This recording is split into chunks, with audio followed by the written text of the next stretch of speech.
Saint Ursula, Holy Virgin Martyrs of Cologne, 453, Cologne, Germania. When the pagan Saxons laid waste our island from sea to sea, many of its old British inhabitants fled into Gaul, and settled in Armorica, since called, from them, Little Britain. Others took shelter in the Netherlands, and had a settlement near the mouth of the Rhine, at a castle called Brittenberg, as appears from ancient monuments and Belgic historians produced by Usher. These holy martyrs seem to have left Britain about that time, and to have met a glorious death in defense of their virginity from the army of the Huns, which in the 5th age plundered that country, and carried fire and the sword wherever they came.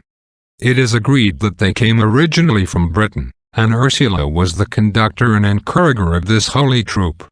Though their leaders were certainly virgins, it is not improbable that some of this company had been engaged in a married state. Sigebert's chronicle places their martyrdom in 453. It happened near the Lower Rhine, and they were buried at Cologne, where, according to the custom of those early ages, a great church was built over their tombs, which was very famous in 633, when Saint Cunibert was chosen archbishop in it. Saint Anno, who was bishop of Cologne in the 11th age, out of devotion to these holy martyrs, was wont to watch whole nights in this church and prayer at their tombs, which have been illustrated by many miracles. These martyrs have been honored by the faithful for many ages, with extraordinary devotion in this part of Christendom. Saint Ursula, who was the mistress and guide to heaven to so many holy maidens, whom she animated to the heroic practice of virtue, conducted to the glorious crown of martyrdom, and presented spotless to Christ, is regarded as a model and patroness by those who undertake to train up youth in the sentiments and practice of piety and religion. She is patroness of the famous College of Sorbonne, and titular saint of that church. Several religious establishments have been erected under her name and patronage for the virtuous education of young ladies. The Ursulines were instituted in Italy for this great and important end, by Blessed Angela of Brescia, in 1537, approved by Pope Paul III, in 1544, and obliged to enclosure and declared a religious order under the rule of St. Austin, by Pope Gregory XIII, in 1572, at the solicitation of St. Charles Borromeo, who exceedingly promoted this holy institute. The first monastery of this order in France was founded at Paris, in 1611, by Madame Magdalene La Huillier, by marriage, de Saint Beuve.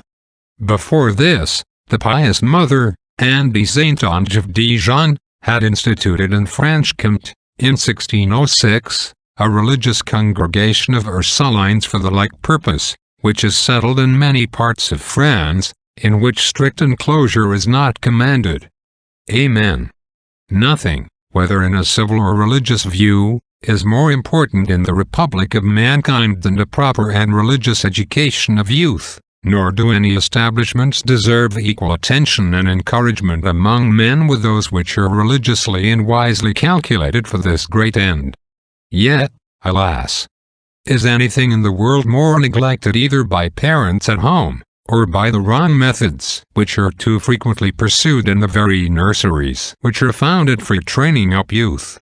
A detail would be too long for this place. There is certainly no duty which requires more virtue, prudence, and experience, or which parents, tutors, masters, mistresses, and others are bound more diligently to study in its numberless branches.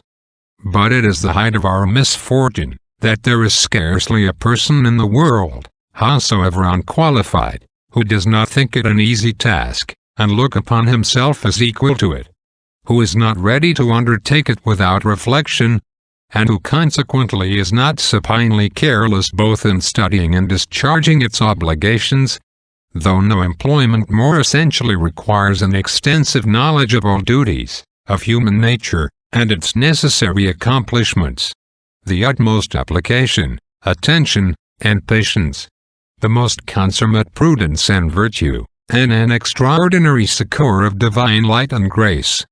Oremus. Grant unto us, we beseech thee, O Lord, our God, so to venerate with unceasing devotion the triumphs of thy holy virgins and martyrs Ursula and her companions, that, while we cannot pay them the honor that is their due, we may at least show them our humble reverence. Per Dominum nostrum Iesum Christum filiam tuum, qui tecum vivit et regnat, in unitate spiritus sanctae Deus, per omnia saecula saecularum. Amen. Benedicat vos omnipotens Deus, Pater, et Filius, et Spiritus Sanctus. Amen.